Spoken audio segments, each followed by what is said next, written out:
On this episode of The Road to 100, our journey takes us to the picturesque landscapes of Sweden, where we have our sights set on the elusive barnacle goose, bean goose, and graylag. Is this on the 100? Joining us on this expedition is the owner of RW Coolidge, Kevin Goodrum. Together, we'll find out how the Swedes hunt birds as we strive to check off these sought-after species from our list. So buckle up and get ready for the trip of a lifetime. In the heart of every waterfowl hunter, there's a memory where it all began. For us, the waterfowl life started in the southern United States in the flooded timbers and expansive marshland. But as our journey unfolded, the quest for waterfowl led us beyond our home. The passion eventually takes us to different flyways, different countries, and beyond. We discovered that the culture of waterfowl transcends borders. And so, a daring dream took root, a dream to hunt 100 different species of waterfowl across the globe. We wanted to share the story of adventure and encounters with fellow hunters, each sharing the same passion as us. The landscapes will change, the species will vary, but the passion remains the same. One dream, a long road, 100 species. This is the Road to 100.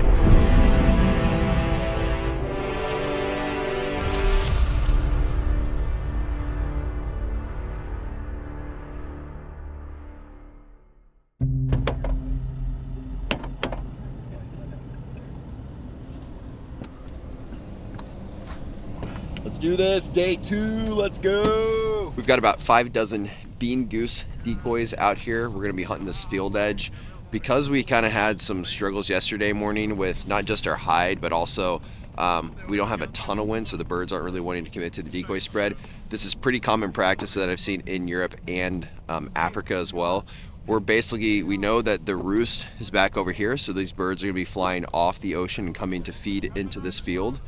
We're set up on a field edge with just a lot of long, tall grass. We'll be rough hunting, so not building a blind, just getting in a line, setting up, and we're gonna be pass shooting these geese as they try to come off that water and into this decoy spread. And so, not conventional, not typically how we would try to do this in the States, but when in Sweden, you hunt them as the Swedes do.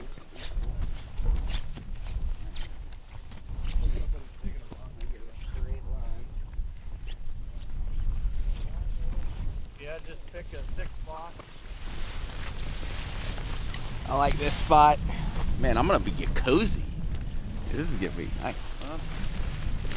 All right, so we are on the field edge now. The decoys are about, I don't know, 35, 40 yards back in front of us.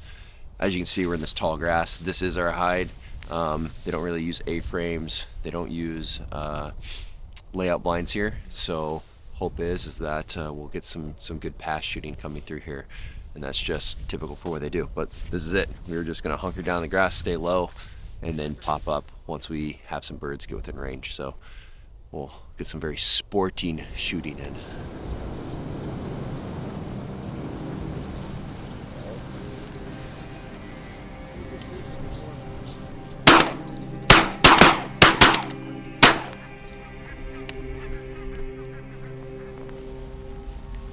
Kevin never got up. Yeah, it's a nice one.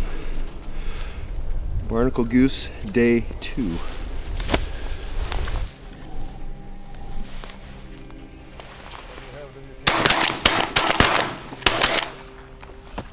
Graylag. Yeah. Oh! Nice.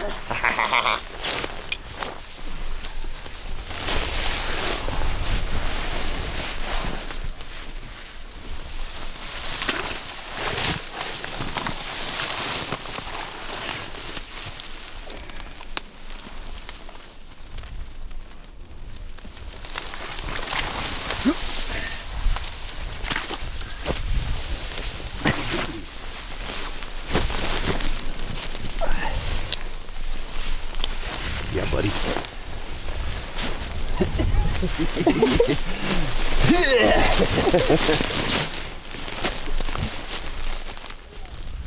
Nice. That's a good one.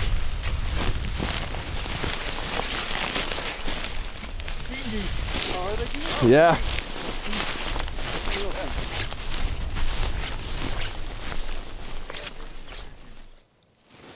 Kill him, kill him, kill him.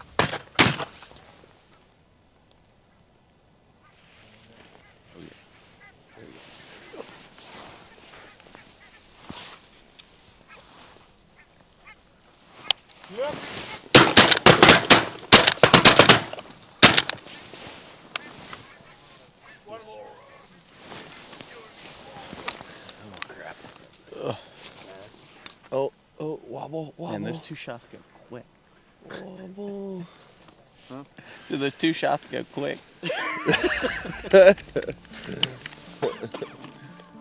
What we have here in my left hand is the barnacle goose. We shot some of these yesterday. And then this is one of the new species that we were after. This is a bean goose. So super excited about this. Very similar to a speckle belly, but as you can see, there's no bar bellies. But they kind of similar characteristics. They act similar, feed similar. Really cool birds. So slow morning, but at least checked off one more new one and got another cool experience. Barneys and beans. Bank them beans. Bank the beans. Just gonna make it. I think that'll make the cut.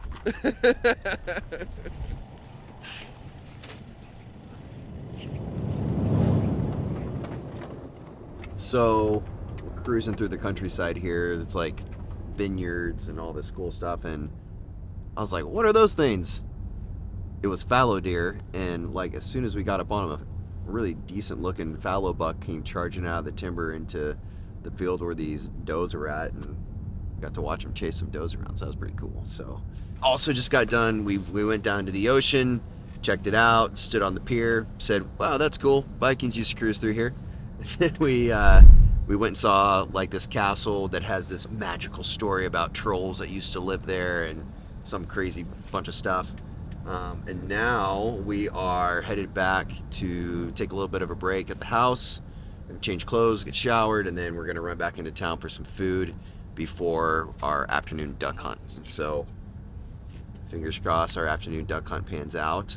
This morning was a little bit slow, which happens as part of it. And maybe this afternoon something exciting will happen. Best case scenario, Eurasian teal. Better case scenario, Eurasian widgeon. Smoked swan. Yeah, very, very good eating. Tasty. And then, of course, when you're Really out good. there, everything is what stuff. you're eating when you've been wolfing.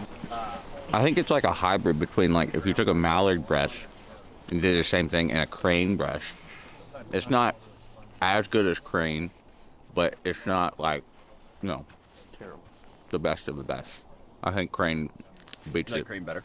Yeah, and you get more meat off of crane. Because, like, as big of a freaking swan is, you only get, like, maybe a bag this size of meat off of it. It's crazy.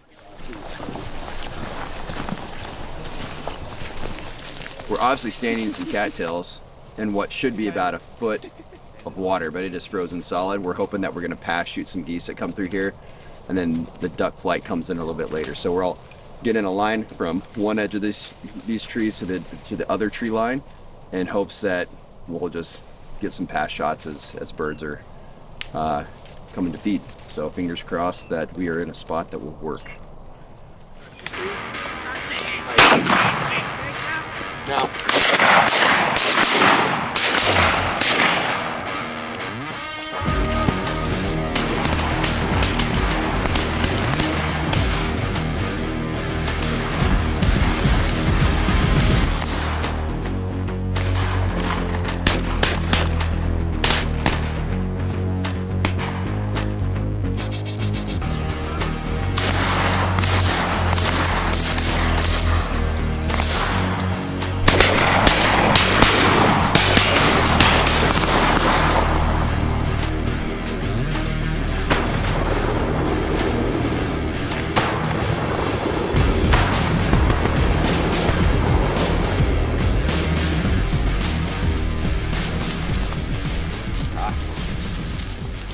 I don't know what you call it, but this is what I call a piebald mallard.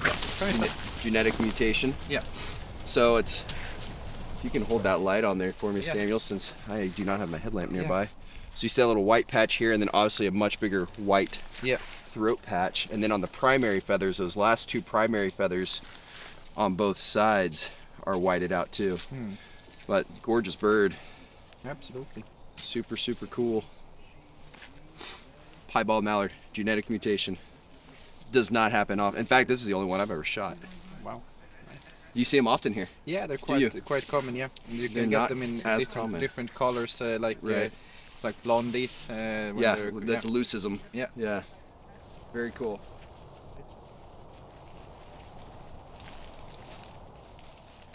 So tonight was hunt number 2. Yep. We had a pretty solid mallard hunt this evening. Yesterday was pretty good too. Which one did you like the best? Yesterday was good because you could line the birds up a little more. Right. We were so far in the cattails that when they came across at 5 feet, Right. 7 feet, pulling up on them was really quick. Yeah. No, it was tough. And, I mean, the patterns in your shells didn't really get a chance to spread at all. So Exactly. It's a little different for sure. So some of the main things that I think are different here and unique, unlike what the circumstances are in the United States, is we can shoot lead. 1, 2, there is no legal shooting time. So we didn't start even shooting till it felt pretty well after dark, and I mean we were just shooting black shadows at one point, which is totally legal.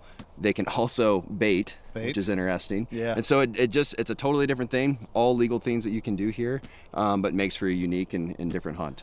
And so I don't know. you stay a couple days. The city is kind of to our right. And there was a glow from the city. Yeah. So I mean, learning to shoot in the dark, you start looking for the glow. Exactly. Yeah. Trying to And, get them to like get up against that backdrop. get up against that backdrop and stay above the trees. Right. Just a little bit. Yeah. But yeah, no, this, whether it be a piebald or a domesticated cross of some sort, this was Beautiful definitely bird. a treat. Hardly touched. I don't know where the pellet even went in, but beautiful bird, cool hunt. Another solid day 2 in Sweden, and yeah, this trip's going great. Enjoyed it. Absolutely. Well done, buddy. You too. Nice shape.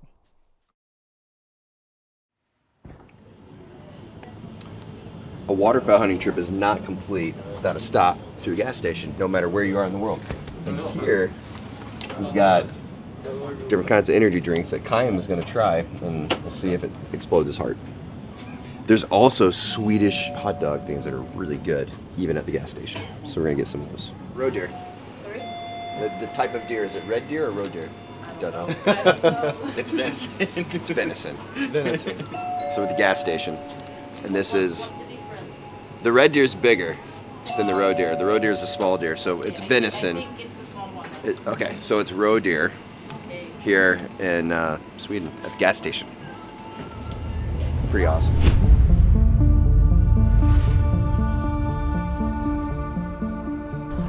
Okay, so we just rolled up to the spot for this morning, and we're in this field, and we've got these kind of snow layout blinds. Yeah, they're calling them swan blinds. They're supposed to look like swans, but it's basically layouts with snow covers on them. Snow covers, Yeah. yeah. Well, they only have enough for 7, and I make, or no, they have 8, They have but 8, but we've got the, we've got a guide that here has as well, to be in so. the field. So I'm way back here, probably 100 yards from the action, and so we're having to kind of audible how we're gonna film this. We're gonna leave one Right. camera up there with everybody, and then I'm gonna come back here with my 70 to 200, but I have a trick up my sleeve because I brought my teleconverter. Oh, so sweet, now there I we go. have a 2 times, so we've got 180 to 400. That works. But I'm sacrificing a little bit of aperture, but we're just gonna play with it and see what happens, and then at some point me and Ryan will We'll switch, yeah. And I might bring a camera up there, or even just run with a wide up there, and then do alternate. and then I can get a stay back shot. here with the, Yeah, with the 70 to 200. Yeah. So that's the plan. And what make are it we work. looking to shoot today? yeah, so the last few days they had said there's been a bunch of Canada geese in here, but as of yesterday there was also a bunch of barnacles and graylags and fewer Canada. So not really sure what we're gonna get, but we've moved all the way to the west coast of Sweden. It was almost a 2-hour drive to get here this morning. Sea's like right over there. Yeah, I mean, like, it's the ocean's there, the North Sea. Yeah. So we're not far from Copenhagen at the moment. But yeah, we'll see how this runs. The problem with this hide, there's not much of a hide because this ag field is cut super, super short. But yeah, this is kind of what we deal with sometimes. Like, how are we gonna film this?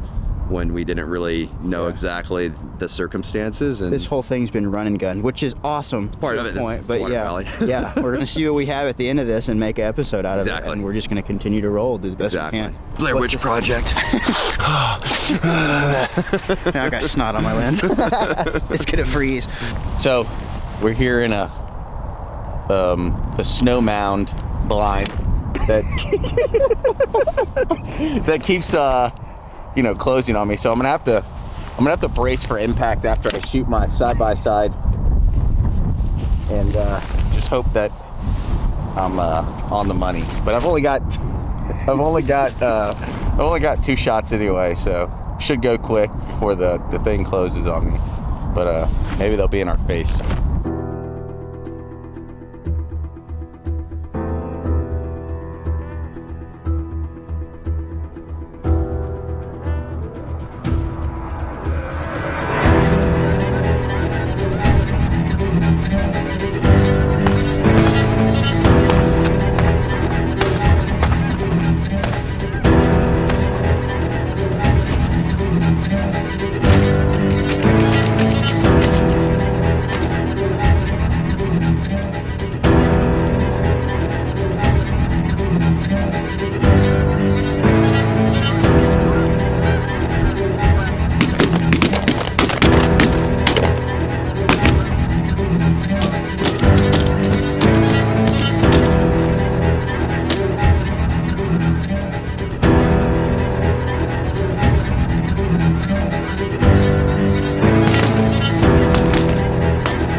So it never fails. We get back, we get to watch this footage, and it's always a little bit exciting because there's typically a hidden gem in there of something pretty funny, and this one doesn't disappoint.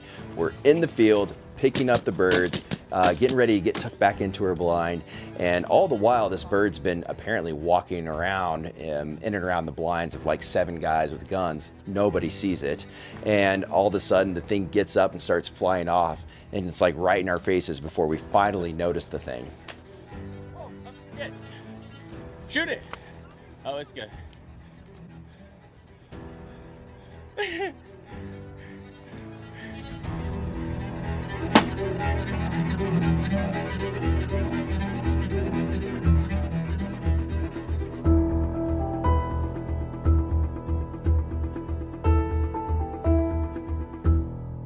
Not a bad day 3 morning. No. Haven't hunted this field yet. What'd you think? I think it was a massive beatdown. It was a massive beatdown. So the final count was 91. Yeah, it's probably the most geese I've shot in a day. Yeah, in a long time. That was a solid hunt. Yeah. And we had 3 species of geese. We had barnacle geese, which we shot days 1 and 2. We shot some Canadas, which home sweet home. That felt nice and they said they actually left the field yesterday, so surprised they're back. Exactly. Yeah, no, exactly. And there was a good number of them. And then finally we got into some Graylags. These are super cool birds. I mean, a little bit like the bean goose we shot yesterday. Main difference is these Graylags their bill is all orange. They actually do have a little bit of speck to them, kind of like a speckled belly. See, does I didn't back know home. that they Yep. had the bar bellies. They do, but not nearly as distinct as ours back home, and it's bigger than a speckled belly. Much bigger. And yeah, and then they've just got this beautiful head and neck on them, but really cool birds. So there is another species that we were able to check off in Sweden, the Graylag. We couldn't have scripted a better ending for our trip to Sweden with such an awesome hunt on our last day. We ended up going to hunt some hares right after that, and then decided that our group would go to a Christmas market, which people come from all over the world to visit these European Christmas markets. It was awesome to experience a little bit of that culture. When it was all said and done, we were a few birds closer to that 100 species, and we learned a little bit about hunting waterfowl in Sweden. And I think that that's going to be one of my favorite parts about this project, is seeing the love for this sport expressed in all kinds of different ways all across the world. All right, everybody, let's dive right into it. We're going to do our giveaway from episode 1. As promised, we have an RW Coolidge Mallard Bay collab leather game strap, as well as one of our new Road to 100 caps that Chaim is modeling at the moment. Yep, all gold today. Yeah, looking like a bottle of Dijon mustard. And so what we have here in front of us is we have everybody's entries, and the software that we're gathering all this information in is going to let us choose a random winner. So, Chaim, do us the honors. Wait, this will be our first time, so It'll probably select some will go wrong. winner. Okay, we're definitely going to have to make you guys do first name and last name next time. My mistake. Villa or Villa? Or Villa. Apologize if we are not getting your name correct, and we don't have your last name, but we do have your email, so we're going to reach out. We'll be reaching out and getting your contact information to ship this stuff out to you. Congrats. Heck yeah. Congrats. We got a first winner. Yeah. I love it. Whoever you are. I'm We're sorry happy for about you. not pronouncing your name right, probably. Yeah. And cool. So with that being said, we wanted to thank everyone for watching episode 2. Had a little bit more action in this film. Had some good rain out footage. 2 new species. And 2 new species marked off. And so in total, our Sweden trip, we got 3 birds closer to the 100. 3 for you. 3 for me, yeah. 2 for me. And so that brings up an interesting point that we've kind of had to work around as we go through this project. There are chances that I'll shoot a bird, Correct. and Ryan doesn't shoot a bird, and chances that he shoots one, like the bean goose, and I don't. Right. So officially, we will mark them off as we get them, but unofficially, we'll be kind of back and forth with one of us goes behind, one of us goes ahead. Exactly. It's always difficult when the birds are either a rare species and you take what you can get, or things randomly fly in. Or, I mean, those are the only 2 being geese that we had in the spread for the entire trip. And obviously, I was filming it, so exactly, yeah. I should get some kind of credit. Yeah, well, you can have your own list that's like, okay, I filmed these birds dying. Yeah, exactly. But yeah, no, I think that's going to be just kind of part of the process. Like your list of 100 actually might be slightly different than mine potentially. As we get, and my prediction is as we get beyond 70, it gets really difficult. We're going to go to places where we're going to shoot multiple species, the same species in multiple different locations. In some cases, it's like, hey, we're going to have to go back to this country because one of us or both of us did not get it. And so it'll be a journey, and it's just going to be kind of part of what this process is. But yeah, so officially I'm sitting at 3. You're sitting at 2. Yeah. After our first as of location. The pilot episodes, a lot of good learnings on this 100. Yeah, and if you guys are interested in the Swedish way of hunting waterfowl, all kinds of unique things there, you can find the outfitter link that we used below. It's Samuel. Was the name of our guide, and took care of us. We did some cool things. We hunted hares. We did. Got a lot of birds. He worked hard. The weather changed on us. He worked hard to make sure that we did what we could do. I know he was stressing, as all good guides do, when things just aren't happening, when the weather moves in. Just got to adjust, and he did. Got us on some birds. So if you're interested in going to Sweden, we'll leave all of his information below. I don't even know how to pronounce his outfit because it's in Swedish, but Nordic something another. but it Just ask for roughly Sam. translates to hunting and fishing Sweden. Correct. For all of our American people. And if you have any other questions specifically for us, since we've been there, reach out, like shoot us an email or DM or whatever. More than happy to kind of just walk you through more details if you didn't catch the full, like if you have unanswered questions after watching this or listening to the podcast. Reach out. We'll Definitely. More than happy to answer any questions. And so we wouldn't be an episode release if we didn't do another giveaway. So we got a couple things here. The first item we're going to be giving away is a case of Apex ammunition. And the other one I'm excited about. I know. So our buddy Matt over at Last Flight Calls, we did a run of 1 through 10. There's only 10 of these available. I thought it'd be really cool to buy one of them and use it as a giveaway. And so we're excited to have one of these available for this giveaway too. This is an acrylic single reed call. I believe it's I'm trying to remember the name of this particular one. Is it Illusion, or is it on there? It's a single reed acrylic. Really, actually, for a single reed, a really nice, easy blowing call. I would freaking rip this thing right now, but my baby boy's asleep on the other side of the house, and I don't want to get in trouble because Marissa will come in here and kick this camera over. But yeah, this is one of 10 guys. This is a really cool looking call. Excited to add this to our giveaway as well. So Villa, this will be coming to you. For one of you lucky individuals, you will get a case of Apex and this awesome call from Last Flight Calls. 1 of 10 ever made. 1 in 10 ever made. It's And going to be so- worth millions one day.